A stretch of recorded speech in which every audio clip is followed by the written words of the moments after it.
Bonjour, je m'appelle Pierre-Antoine Marty, je suis directeur d'études chez Futurible depuis à peu près 3 ans maintenant et donc j'accompagne organisations publiques, privées dans leur démarche de prospective et puis dans le cadre de Futurible on produit aussi tout un tas de contenus prospectifs accessibles au public. Earth Leadership University nous a sollicité il y a quelques temps, quelques mois maintenant, pour une étude sur l'intelligence artificielle et ses impacts possibles sur les décideurs à horizon 2035. Effectivement, on parle de plus en plus de l'intelligence artificielle. C'est un sujet qui colonise beaucoup l'actualité et qui a beaucoup de ramifications géopolitiques, économiques, environnementales, etc. Mais il y a peu de scénarios en fait. Et puis il y a beaucoup de fantasmes sur voilà, ça va remplacer le travail, ça va remplacer la décision, ça va rendre les gens idiots, que sais-je. Mais voilà, ces opinions, on sait pas trop, qui sont pas trop construites, quoi, pas trop argumentées. Donc là, l'idée, c'était de se plonger vraiment dans le détail sur les futurs possibles de l'intelligence artificielle et les conséquences de développement possible de l'intelligence artificielle sur le monde de l'entreprise et donc sur les décideurs. Alors, on a construit l'étude HLU en 2 temps. Alors, un premier temps, c'était de construire un panorama prospectif. Alors, ça, c'était la première phase de l'étude. C'était d'identifier les sujets qui vont impacter le développement de l'intelligence artificielle ou que le développement de l'intelligence artificielle va impacter. Alors, ça se joue sur 3 gros niveaux. Il y a le niveau global, géopolitique, géoéconomie, environnement, tout ça, ça consomme beaucoup. Les grands acteurs, voilà, ça c'est le premier niveau. Après un deuxième niveau, plutôt sur le tissu économique français, le développement de l'IA au travail, qu'est-ce que ça fait, l'économie française à horizon 2035, à quoi elle pourrait ressembler, etc. Et un troisième niveau sur les impacts de l'intelligence artificielle sur l'individu en tant que tel, comment il réfléchit, comment il ressent, comment il décide. Donc on avait ces 3 niveaux-là, et on a recherché le maximum d'informations en lien avec toutes ces thématiques. Donc, une fois qu'on avait établi un peu ces thématiques, on a essayé d'imaginer comment elles pourraient évoluer par la suite. Donc ça, c'était la première phase. Avoir des thématiques et identifier comment elles pourraient évoluer. Et une fois qu'on a fait cette première phase, on a créé 3 scénarios. On a imaginé 3 scénarios qui sont basés sur donc les informations et les tendances qu'on a identifiées, et on essaie de construire 3 scénarios qui sont des scénarios à la fois relativement quand même probables, c'est-à-dire les 3 à horizon 2035, on se dit bon voilà, c'est quand même du domaine du possible, hein. Il y a une chaîne qui fait qu'on peut y arriver, et cette chaîne, il n'y a pas d'événement complètement fou par rapport à ce qui se passe autour de nous aujourd'hui, et faire en sorte aussi qu'il soit relativement complémentaires, c'est-à-dire qu'il n'y ait pas 2 scénarios qui se ressemblent trop. Donc on a fait 3 scénarios qui nous permettent de recouvrir un peu un champ de possibles assez large sur le futur de l'intelligence artificielle et ses conséquences pour l'entreprise et les décideurs. Alors les 3 scénarios, une fois qu'on les a identifiés, établis, on va dire de manière assez collégiale, puisqu'il y avait des gens de HLU, des gens de Futurible et puis des partenaires externes, notamment le CJD, etc. On a essayé un peu de phosphorer ensemble. On a fait des ateliers pour les mettre à l'épreuve. Et ces ateliers, étaient avec des dirigeants, des décideurs dans les entreprises, des acteurs associatifs, des acteurs dans la fonction publique, etc. Et chacun, on leur a présenté un scénario qu'on va détailler tout à l'heure. Mais l'idée, c'était de les affiner en les présentant, d'avoir le retour de ces gens-là pour vraiment faire en sorte qu'ils soient vraiment crédibles au regard de ce public-là et qu'on puisse l'enrichir avec leur vision.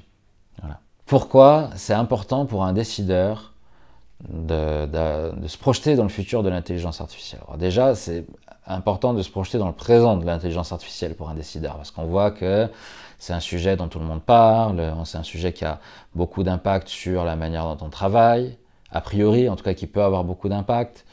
C'est un sujet qui mobilise beaucoup d'investissements. Donc on se dit que s'il y a tous ces investissements qui sont mobilisés, c'est qu'il y a une raison. Donc c'est important d'être au fait de ce sujet d'actualité qui va avoir des conséquences sur la manière dont on va travailler demain et la manière dont un décideur va décider. Maintenant, pourquoi c'est important pour un décideur aussi de se projeter dans les futurs possibles de cette intelligence artificielle et de ses conséquences sur le travail, sur l'entreprise, voilà, pour essayer de voir venir un peu de ne pas se faire déborder par les développements. Hein, c'est-à-dire qu'ils auront pu quand même anticiper les développements possibles de l'intelligence artificielle à horizon d'une dizaine d'années, ça va vite.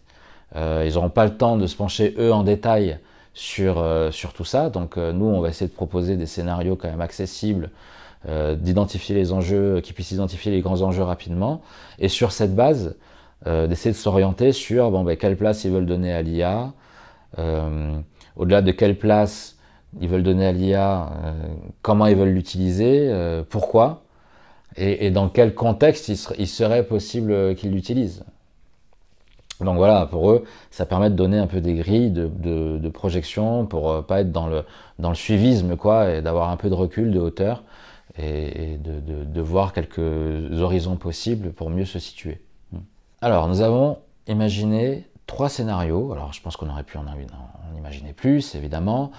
Ces 3 scénarios, je dis, l'idée c'était qu'ils aient chacun explore une voie un peu différente et une voie qui donne à réfléchir aux décideurs.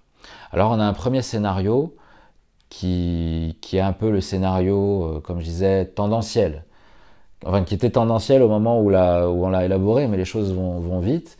Et l'idée, là, c'est de se dire, on a des big tech, des grandes entreprises qui prennent le pas, qui deviennent hyper dominantes dans le monde économique, et qui dominent le monde économique et aussi le monde politique, qui sont un peu les grands acteurs de la société de 2035, et tout le monde suit par rapport à leurs besoins, à leur mode de fonctionnement, etc.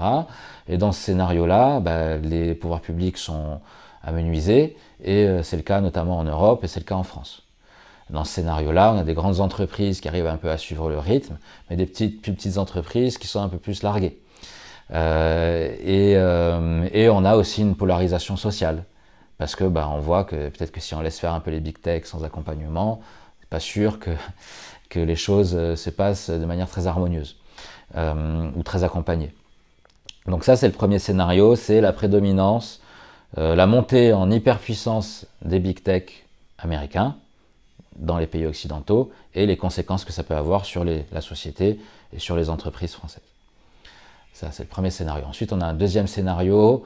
Là, c'est un scénario un peu plus en rupture, où on imagine à une échelle globale des États-Unis qui sont un peu en difficulté, qui ont des difficultés sociales, des difficultés climatiques, donc des États-Unis affaiblis et des big tech pour le coup un peu affaiblis. Ce contexte fait que beaucoup de tensions sur les ressources, etc., la géopolitique devient un peu éclatée. Et donc il y a un retour du populisme dans tous les pays, en tout cas dans toutes les grandes zones. Et c'est le cas en Europe. Et donc on a imaginé un gouvernement un peu techno-autoritaire en France, présidé par un ancien youtubeur, influenceur, qui s'appelle Jules.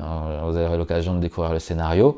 Voilà, qu'est-ce que c'est, plonger concrètement, qu'est-ce que ça peut être un gouvernement techno-autoritaire, mais pro-business, qui essaie de maintenir l'industrie en France, qui essaye pour le coup de nouer beaucoup de partenariats stratégiques avec la Chine ou l'Inde et leurs solutions et leur conception aussi assez sécuritaire de l'intelligence artificielle. Et là-dedans, comment se débrouille l'entreprise dans une collusion avec un État assez sécuritaire, dans une priorisation donnée aux industries de l'armement et de la sécurité, et dans une intelligence artificielle hyper présente à la fois pour favoriser la productivité et pour favoriser un certain contrôle social. Ça, c'est le deuxième scénario. Et quelle est la marge de manœuvre d'un dirigeant là-dedans, surtout au regard de certaines valeurs qu'ils peuvent avoir. Et enfin, le troisième scénario, c'est un scénario un peu de rupture, même si le précédent elle était aussi un peu en rupture, un scénario de rupture plutôt sur une grosse contrainte de ressources. On a imaginé que, ben voilà, non pas un effondrement, mais grosse contrainte de ressources qui impacte notamment beaucoup les États-Unis, presque un effondrement en fait. Et pareil en Europe, on imagine, bon, ben voilà, il y a eu des gros problèmes, l'année 2031, et beaucoup d'événements très négatifs et climatiques, et qui ont été d'ailleurs amplifiés par le numérique, par les réseaux sociaux, par les fake news, par le hacking, etc. Donc, pareil, un panorama assez éclaté au niveau géopolitique, il n'y a plus trop de puissance dominante parce que voilà.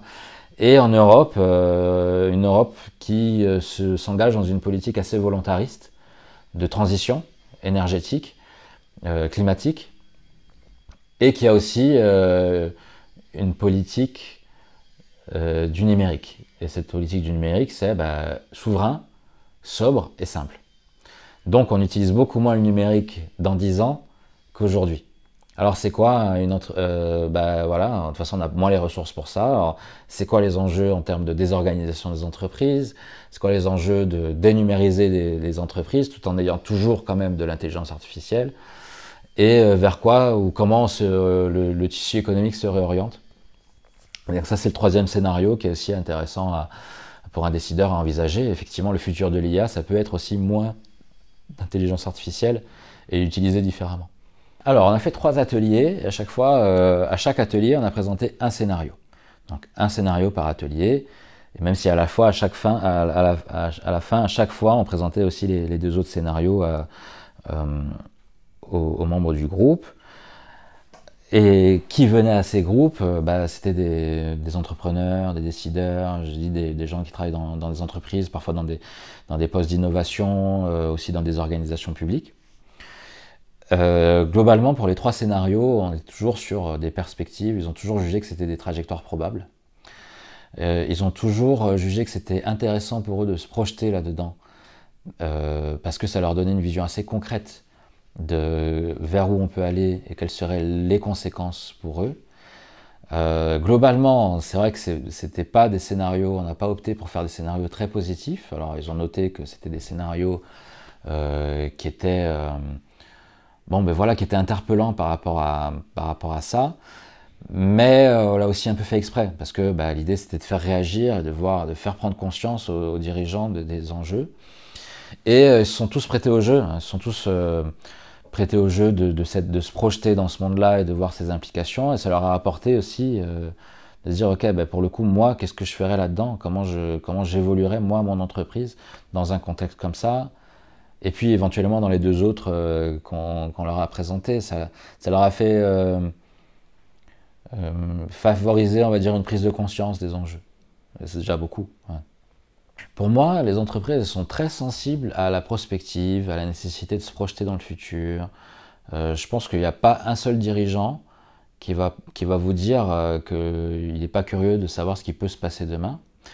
Donc, toutes ces entreprises sont sensibles. Par contre, est-ce qu'elles mettent en œuvre toutes des choses? Non, je pense pas. Parce qu'elles n'ont pas les moyens de le faire, elles n'ont pas le temps, on est pris dans le quotidien, on n'a pas forcément les structures pour. Donc, je pense que voilà, tous les dirigeants gagneraient quand même de temps en temps à essayer de lever la tête et regarder l'horizon pour explorer le champ des possibles et voir quelles pourraient être les conséquences pour eux. Alors voilà, typiquement, nous, dans les scénarios qu'on va proposer là, qui sont à destination des dirigeants, ça leur permettra peut-être de voir 3 horizons possibles pour l'intelligence artificielle, mais pas que pour ça, aussi pour leur entreprise. Et peut-être que ça leur donnera des idées, mais voilà, je sais que tous les dirigeants ont ces questionnements, qui ne peuvent pas tous suivre des faits pour tout un tas de raisons qui sont des raisons tout à fait compréhensibles et légitimes. Donc ce que j'encourage quand même, c'est d'essayer d'avoir un peu plus de curiosité structurée vis-à-vis du futur. Et d'essayer de se projeter un peu plus souvent dans le futur et de voir les conséquences que ça pourrait avoir.